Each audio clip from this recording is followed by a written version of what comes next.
Hey everybody, thanks for tuning in today. Today is Alien Day, April 26th. So that of course stands for LV426, which is from the Alien universe. And I don't know, just Alien fans like to celebrate today because it's 426. So I actually thought I'd show off something that I worked on many, many years ago. And it was probably one of the first costumes I kind of documented. This is dating back to I think 1997 is when I started this. So I'm going to show you this thing I got called the Great Big Book of Costumes. So I used to work for a big software company, and every year they'd have this Halloween costume contest. And one year I thought I would do Alien, right? So this is a Xenomorph Alien.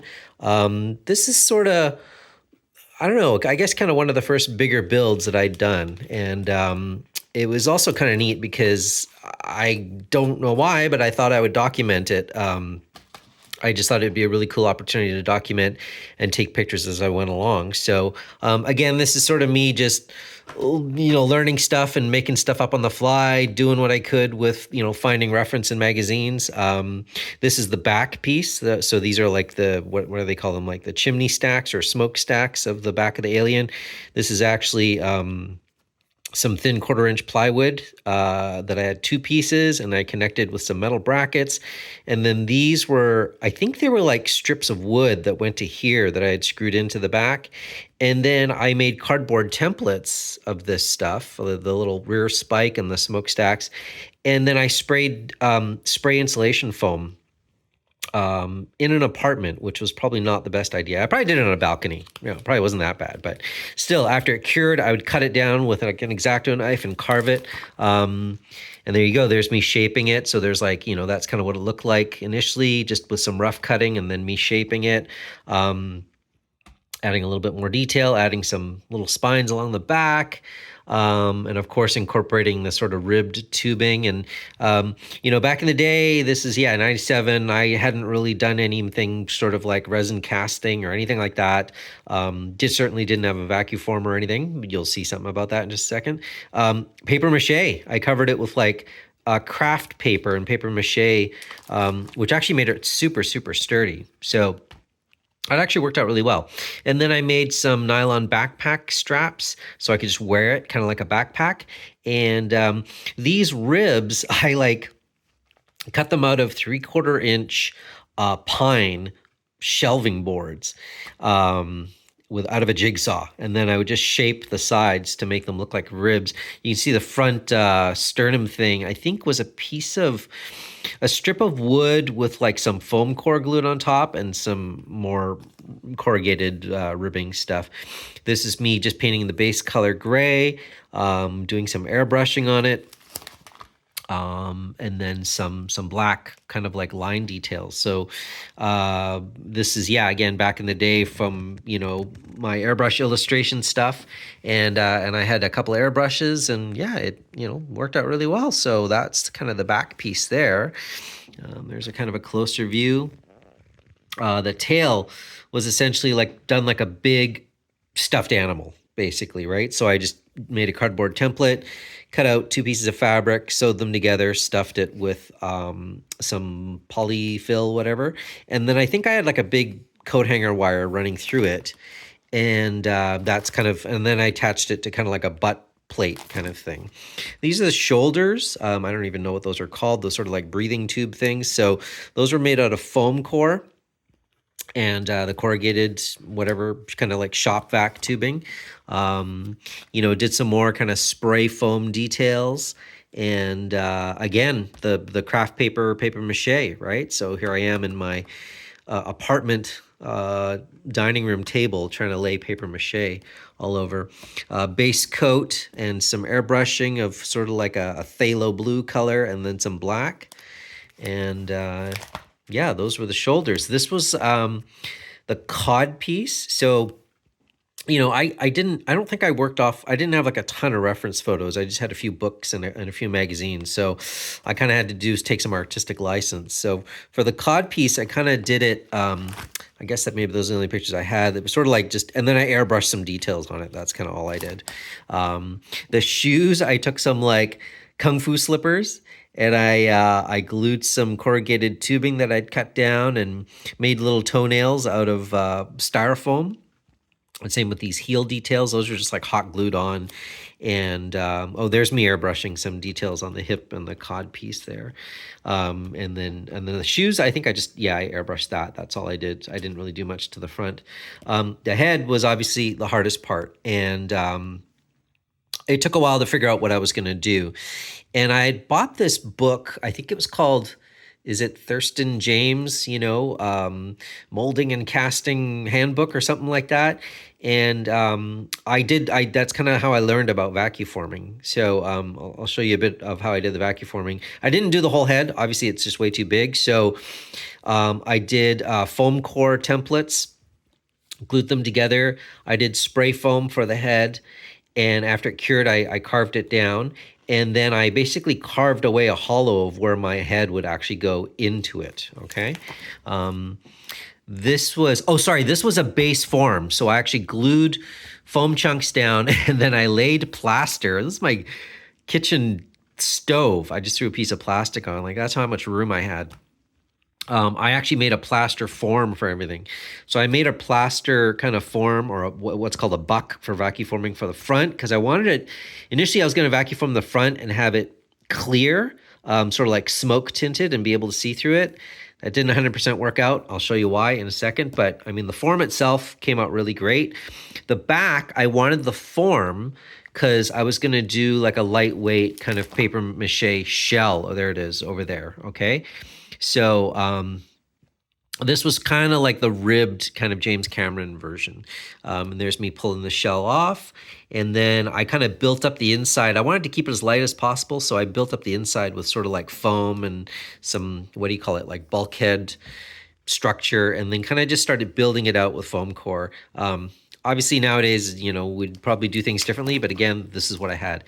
Here I am. I'm about to try vacuforming in my apartment, which was kind of scary. I wouldn't recommend this. I built a vacuform table I just had one of these kind of like folding workbench tables. And then I had I basically mounted a piece of wood to it. And then I built 2 wood frames, and I drilled holes through them. And I would sandwich a piece of acrylic or plexiglass, whatever. And it was fairly thin. Honestly, back in that time, way too thick. I think it was like 1/8 of an inch, probably like 0.125 or something, way too thick for what I was doing. But again, I didn't know anything. The wood surface had like 2 holes, and then I would hook my shop vac. So I had this vacuum, and I had a shop vac. There it is. Small shop vac in that vacuum, and I hooked both of them up. And then what I would do is I would take this frame with the plastic in it, and I built this frame to fit into my oven, like, where the baking tray would go.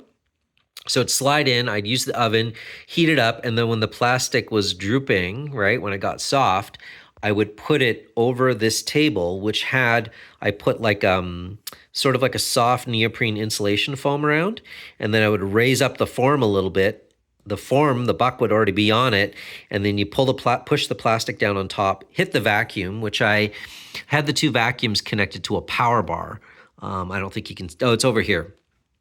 So basically, once the plastic was held down, I'd hit the power bar, and then it would suck the plastic down. That was my theory. And guess what? It actually worked, which is pretty cool. So I think I pulled like 3 or 4 of these before I got, one that I really liked. And then I tried to use Tamiya RC car lacquer tint spray paint on the inside, thinking that I could tint this whatever dome headpiece and still see through it, and it ruined it. It actually etched the plastic on the inside.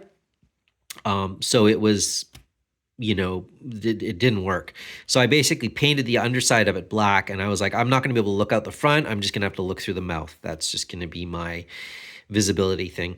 I started building out more details using foam core and carved foam, more shop vac rib tubing. I got this rib tubing running around here. There's the painted black there. I think I had to show like it didn't work. And, that's kind of what I had to do. There's more of the head. I think I started working on the lower jaw here now. And There we go. There's the lower jaw. So this was sort of two flat pieces of foam core. That's a curved piece of foam core. And again, building up some foam, high density foam, spray foam around it and carving it and shaping it. A little bit more detail now. I was adding these kind of like rib details on the head. Again, just kind of like making it up as I go. I didn't have like a super solid plan in place. But yeah, there's the head just kind of on the way. And then now I've got the base paint to cover the neck and my sort of actual physical chin. I just used some gray fabric that I glued along the bottom edge and basically sewed kind of like a balaclava type thing that kind of tucked into the top of the shirt or whatever. And there it is. I'm adding some phthalo blue airbrushing and then some black airbrushing. And then that's pretty much the completed head. So I used a bunch of hot glue to make the sort of gums. And then I hot glued on fake fingernails. That's what I used for the teeth, and then for these long ones, they were like long, Elvira sort of fingernails. The jaw doesn't move on this one. It would stay open. I was originally going to do the tongue, and I ran out of time. This was saran wrap with with some acrylic paint painted on it. And yeah, there's the head. I mean, I was still pretty happy with the way it came out. In hindsight, I made the head like 10 or 15% too big. It was just, it looked fine, kind of the overall body, but it ended up being just a hair big. That's me wearing it, sort of like a back view there. So I was sort of inspired by what I'd read. Oh, these hands I bought, they were just like latex hands I found online at the time, which was kind of crazy. I had read that the original, stunt performers that James Cameron used in Aliens, they were basically, dancers and acrobats with black leotards with like foam pieces glued on so that they had more movement. So that kind of gave me the idea of like, oh, well, if I just get like a leotard, I think I actually got a white leotard. I dyed it gray and then I airbrushed all these, whatever kind of patterns and stuff on, right? Yeah, there it is. So, this was really cool. I think I kind of surprised everybody at the company Halloween, party, and people seemed pretty excited about it. I don't think anyone had done sort of a build that was that extensive at the time. That was at my friend's sort of like Halloween house party. Yeah, kind of freaked a few people out. And oh, there's some night shots here. That's pretty cool, right? So this is all still like old photo film. No digital camera at this time. And yeah, it worked out really well. This is kind of funny. This is my friend Joe McDonald, who was an animator where I worked, and he wanted to do like the bishop, so he made that giant paper mache tail spike and wore this thing and gelled up his hair and had a bunch of goop on his face the whole time. So that was a ton of fun. Oh, there we are. Yeah, there's more. You even got the white high tops there. That's pretty cool. Anyways, I hope you like that. That was, Alien circa 1997. But I want to show you this too. This is kind of maybe next generation, right? So I'd always wanted to go back and revisit the Xenomorph, right? So I'm going to be doing a new Xenomorph costume. It's kind of, I don't know when I'm going to get it done, but it's just something I want to do for a long time. So, but the thing I really wanted to do this time was the head and the mouth. So this time I modeled all this. This is like a inner sort of chassis for the head. I'm going to be, printing, the back of the head and the dome, and then I'll be making bucks and I'll vacuum form that, try to keep that really lightweight this time.